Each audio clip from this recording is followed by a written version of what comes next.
Hello again.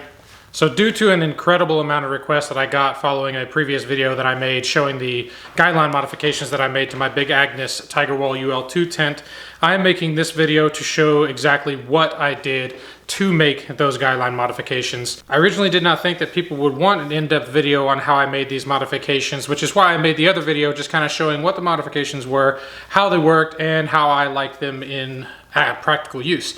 But seeing as how I've had so many comments, even still to this day I'm getting comments asking for a video showing exactly how I made these modifications, I decided to go ahead and make one and put it up here for you guys who are really interested. Now I know a lot of you are probably looking for dimensions and links of guidelines in this video. Unfortunately, I did not have any dimensions or links for the guidelines when I made these modifications. It was a simple trial and error situation. So for sake of ease of being able to do this modification, I decided to come into my shop and throw my tent up on my workbench so that I can get it up off the ground and make it a little easier. You do not have to be able to set this up on a table. You do not have to do this the way that I'm doing it. You can go out into your backyard and you can set up your tent that way. This way is just easier for me. I do have the availability and it's a lot easier to make the video in here so that you guys can see what I'm doing. So without further hesitation, I'm gonna get this tent set up over here on my workbench and we'll get this modification started.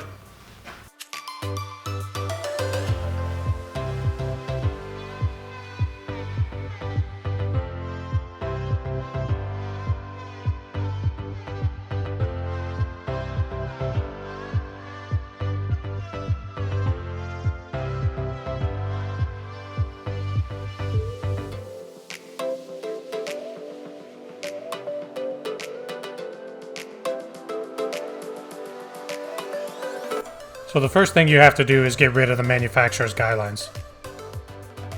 Since I don't really know what length I'm going to need, I just start by taking one end of the full length of cordage and tie off to the bottom loop on the tent body. Now for the majority of the project I've chosen to use a bowline knot, not only because it's the same knot that the manufacturer used on the original Guylines, but because it's a good, strong, sturdy knot that has a good loop on the end. I'm not going to be proficient in teaching you how to tie this knot, so I've thrown up a diagram here on the screen. Please feel free to pause the video and practice this knot until you feel that you're proficient, and then move on to making your modifications. For me, I knew I wanted the lineloc 3 to be about half the distance between the tent body to the stake, so I made a loop about that point in the line, stuck it through the lineloc 3, ran the loop over the top of the lineloc 3, and then pulled tight to make sure there was a secure fit. This is roughly what it should look like at this point. At this point, I need to be able to pull tension in order to make the top part of this Guyline. I cut roughly 12 inches of cord, pulled one end of the cord up through the bottom of the lineloc 3, and then ran back through the top of the lineloc 3. This will be the cord that you use to adjust the tension when you're pitching your tent. Tie a loop in the other end of that 12-inch piece of cordage. This will be the loop that goes around your tent stake. Pull the loop over your tent stake and apply just a little bit of tension. Now move to the other side of the tent and complete the same steps as before. You'll need to do this to make sure that you get equal tension from one side of the tent to the other, to ensure you get the proper length when you're making the top part of the Guyline.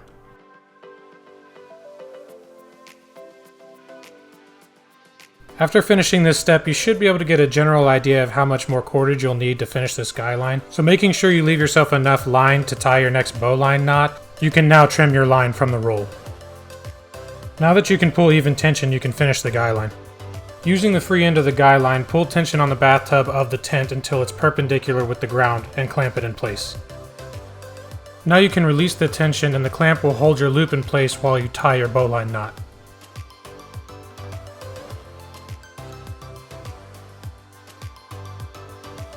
Remove the clamp and reattach the line to your stake. Pull the adjustment line and check tension on both the top and bottom of your Guyline. In my case, the bottom line had way too much slack in it, so I untied the knot, pulled the slack, and tied a new bowline knot. Move to the other side of the tent and repeat the exact same steps from the other Guyline.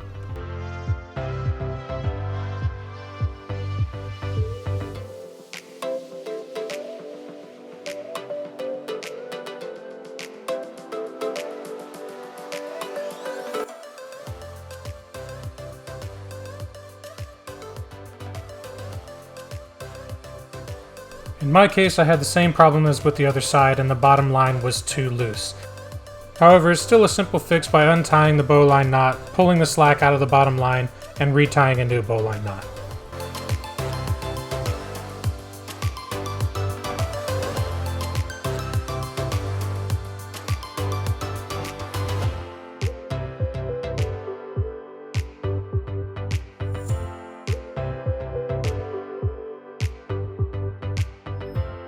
Now you can pull proper tension on both sides of the tent as if you were pitching the tent to sleep in overnight, check your work, and see if you're happy with it.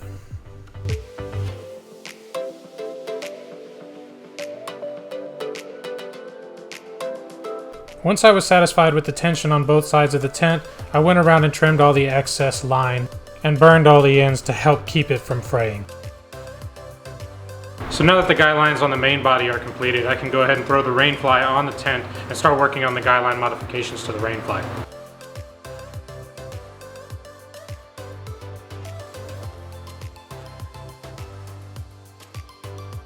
The modifications to the Rainfly are much easier than the modifications to the body. I started by tying one end of the line to the loop on the Rainfly using another bowline knot.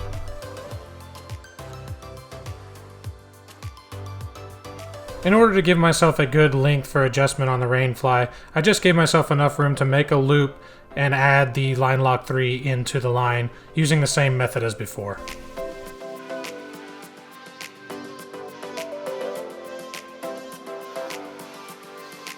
I cut the guy line free from the main roll, making sure I left myself enough line to tie one more knot to better secure the lineloc 3.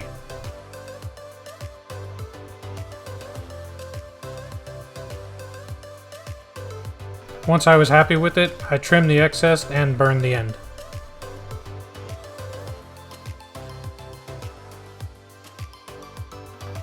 To get the length of this adjustment line, I kinda just took the distance from the tent body to the stake, tied a loop in one end, attached that end to the stake, and ran the free end through the lineloc 3.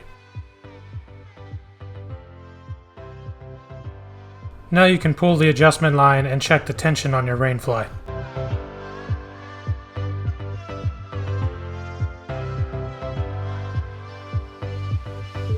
Now you can move to the other side of the Rainfly and repeat the same steps as before.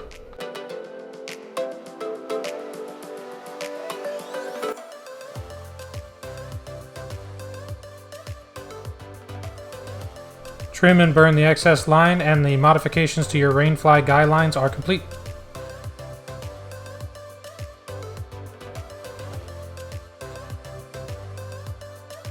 The adjustable hooks for the vestibule doors are by far the easiest of this modification. Just cut about a 12-inch section of line, tie a loop in one end for the stake, and run the open end through the lineloc 3 that's attached to the door clip. Here I'm using one of my MSR groundhog stakes to just kind of give you an idea of how this is supposed to work.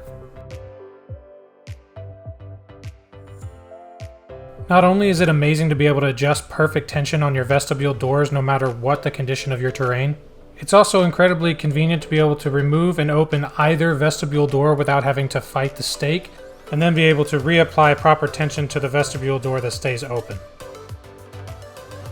Now that I've got all the lines where I want them, I can take them out for a proper initial test run.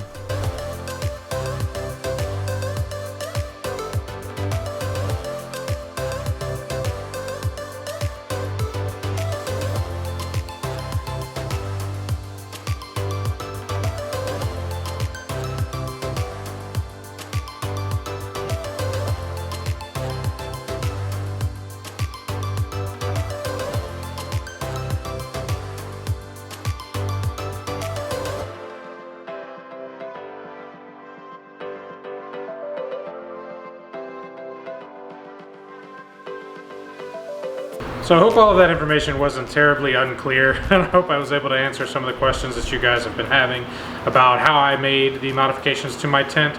If you have any other questions about what it was that I did or how I went about making the decisions that I did, please feel free to leave the questions in the comments or send me an email at ahonuioutdoors@gmail.com, and I'd be glad to answer any questions that you may have regarding the process of making these guidelines. If this is your first time to my channel or this is the first of my videos that you're watching and you want to see more videos like this one, or you just want to hear more about my gear picks, or you just want to follow me along on my future backpacking trips, please feel free to hit the subscribe button if you haven't already and follow along. Until next time.